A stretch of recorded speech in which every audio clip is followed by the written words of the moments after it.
Perkenalkan, nama saya Muhammad Soim dari Prodi Pendidikan Bahasa dan Sastra Indonesia, Rombel 4 dari kelompok 10. Perkenalkan, nama saya Putri Naurana Ziva Hashim dari Prodi Pendidikan Bahasa dan Sastra Indonesia, Rombel 4 kelompok 10. Perkenalkan, nama saya Agus Indri Masayani, saya dari Prodi Pendidikan Bahasa dan Sastra Indonesia, saya dari kelas 4 dan saya dari kelompok 10. Perkenalkan, nama saya Intan Fianika Aprilia dari Prodi Pendidikan Bahasa dan Sastra Indonesia, Rombel 4 kelompok 10. Bab 5. Keterbacaan. Pengertian keterbacaan. Menurut Mulich 201085 menyatakan bahwa keterbacaan adalah tingkat kemudahan suatu tulisan untuk dipahami maksudnya. Menurut Tambu Bolon 1990-213 menyatakan bahwa keterbacaan ialah sesuai atau tidak sesuainya bacaan bagi pembaca tertentu dilihat dari segi tingkat kesukarannya. Yang selanjutnya adalah alat ukur keterbacaan. Yang pertama adalah rata panjang kalimat, yang kedua persentase cacah kalimat majemuk, yang ketiga persentase cacah kalimat pasif, yang keempat persentase cacah kalimat perluasan, dan yang kelima persentase cacah kalimat berpolisemi. Formula keterbacaan.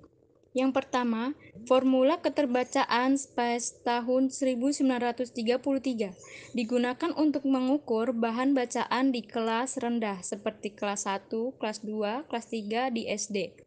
Yang kedua, formula keterbacaan Dell dan Carl tahun 1947 digunakan di kelas 4 sampai kelas 6 SD.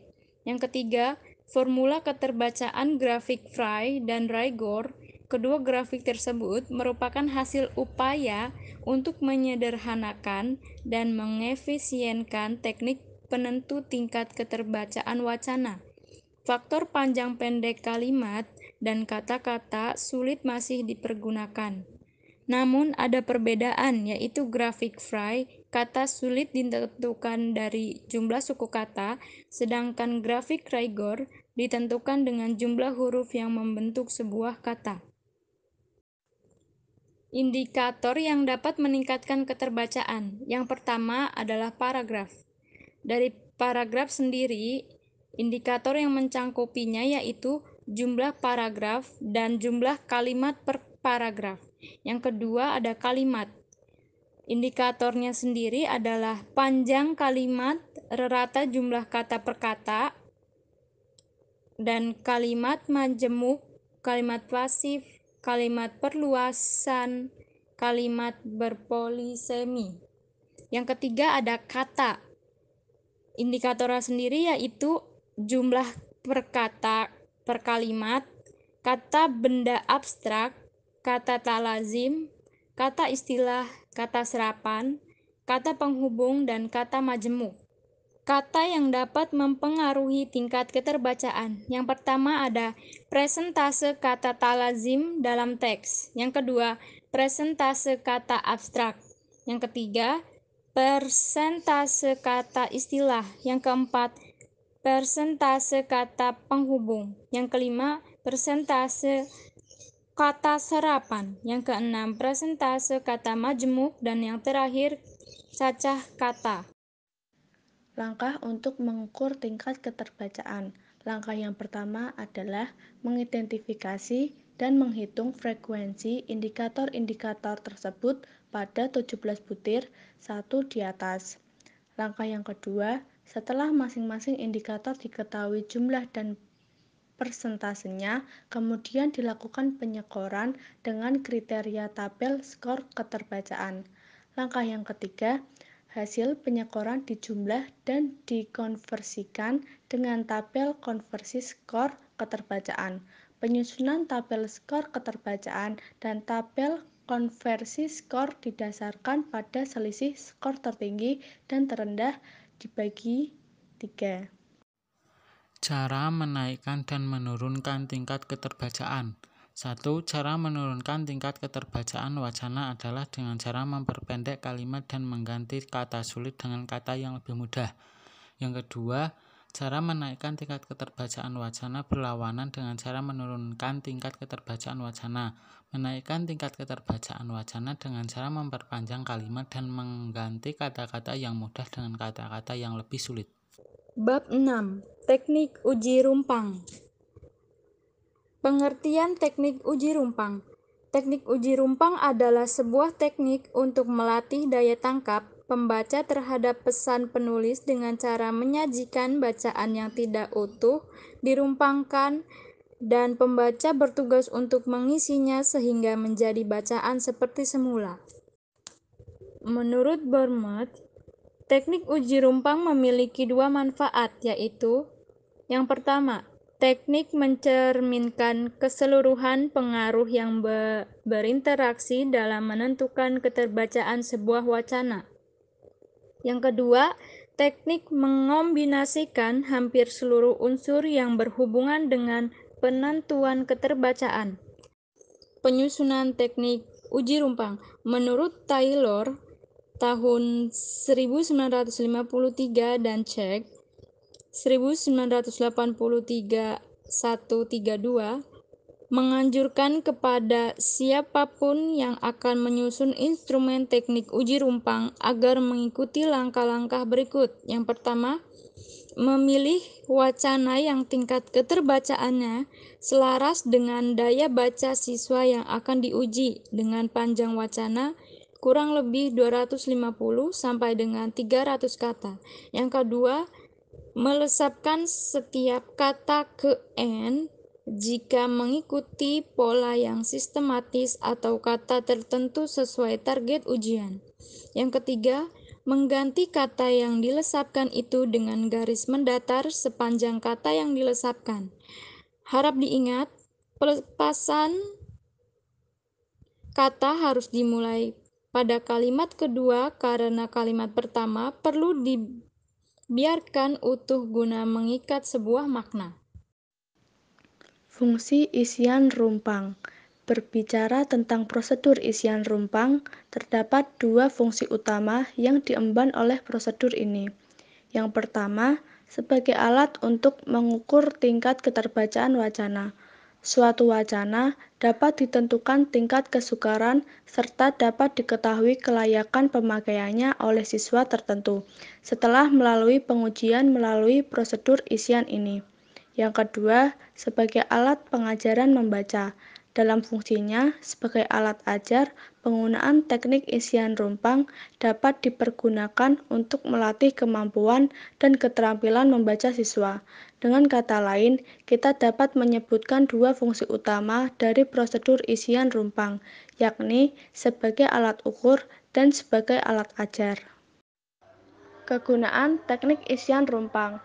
Yang pertama, teknik isian rumpang bermanfaat untuk A. Menguji tingkat kesukaran dan kemudahan bahan bacaan.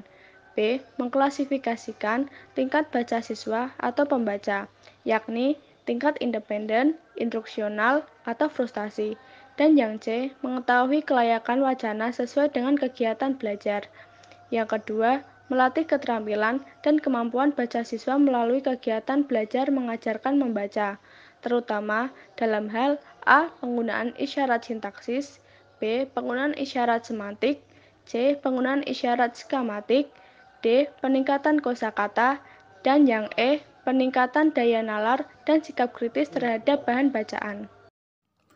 Kriteria pembantu wacana rumpang. Menurut Wilson Taylor 1953, sebagai pengembang teknik ini mengusulkan sebuah prosedur yang baku untuk sebuah konstruksi wacana rumpang. Usulan itu meliputi hal-hal sebagai berikut. 1. Memilih suatu wacana yang relatif sempurna, yakni wacana yang tidak bergantung pada informasi sebelumnya. 2. Melakukan penghilangan atau pelepasan setiap kata ke N tanpa memperhatikan arti dan fungsi kata-kata yang hilang atau dolepsakan tersebut. 3. Mengganti bagian-bagian yang dihilangkan tersebut dengan tanda-tanda tersebut, misalnya dengan tanda garis mendatar yang sama panjangnya. 4. Memberi salinan dari semua bagian yang direproduksi kepada siswa atau peserta tes. 5. Mengingatkan siswa untuk berusaha mengisi semua lesapan dengan jalan mengajukan pertanyaan-pertanyaan terhadap wacana, memperhatikan konteks wacana atau memperhatikan kata-kata sisanya. 6. Menyediakan waktu yang relatif cukup untuk memberi kesempatan kepada siswa untuk menyelesaikan tugasnya. 7. John Haskell menyempurnakan konstruksi tersebut dengan variasi sebagai berikut. 1. Memilih suatu teks yang panjang lebih kurang 250 kata. 2. Biarkan kalimat pertama dan kalimat terakhir utuh.